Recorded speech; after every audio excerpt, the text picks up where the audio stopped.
Now for something a little bit different. How about a YJ with a 5.3 LC9, California. This Jeep is certified in California. This is back in the day when Jeeps had 4 leaf springs and live axles, so they didn't ride the best. Who needed air conditioning in a Jeep? I grew up in the era of CJs and YJs, but in the day of the JK now, with coil springs, air conditioning, and all the comforts we have, this is really where the Jeep came from.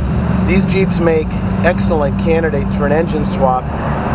If you take a 4-liter engine, it weighs about 100 pounds more than the 5.3 aluminum LC9 that's in this Jeep. That 4-liter engine put out under 200 horsepower, about 175 horsepower. This 5.3 with no modifications is putting out about 320 horsepower. So less weight, twice the horsepower, and better gas mileage. This YJ drives awesome. We do have tap shift in this Jeep. It's on the side of the shifter. Bump it up one. These were the days. Live axles, leaf springs, small tires, no air conditioning, automatic lockers. You knew you had a locker because every time you accelerated and let off, you had a clunk. When you went around turns, you heard a click. But when you're off-road, you could feel them engage. Let's go up another gear. Tap shift really works well off-road. We are in 4-low. We do have an Atlas in this YJ. This is an LC9 all aluminum 5.3, about 320 horsepower with a 6L80. California emissions, California intake, California exhaust.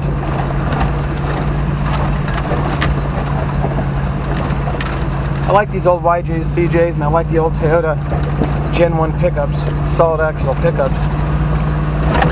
But I must say, driving a JK on these trails,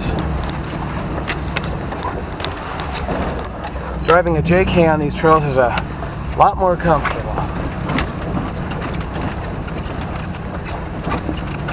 When it comes to actually getting down the trail, these things are very capable. I remember going to Sandy Hollow. Now we're going to downshift here and just let it idle down this little hill.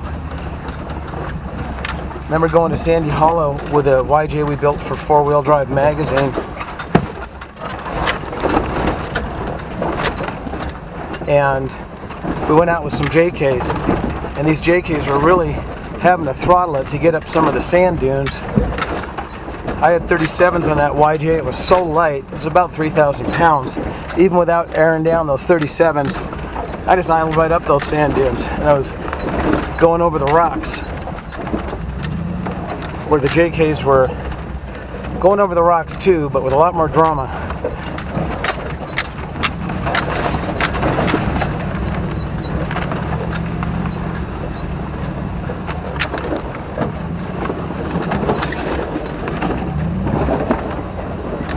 So we're going to go back into drive now.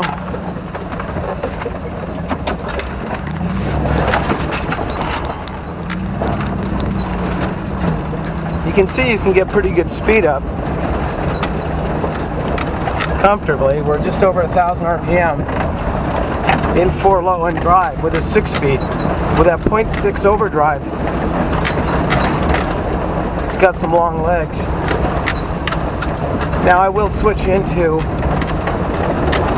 2 high here soon, but this is perfectly comfortable.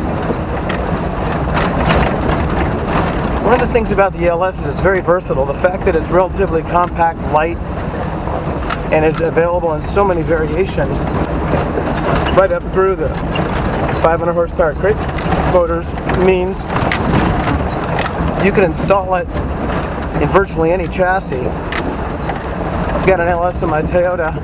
We did a lot of early Toyota swaps with the small block Chevys. See if we can get this Atlas in a 2-wheel drive without too much grief. 2-wheel drive, I mean, nice.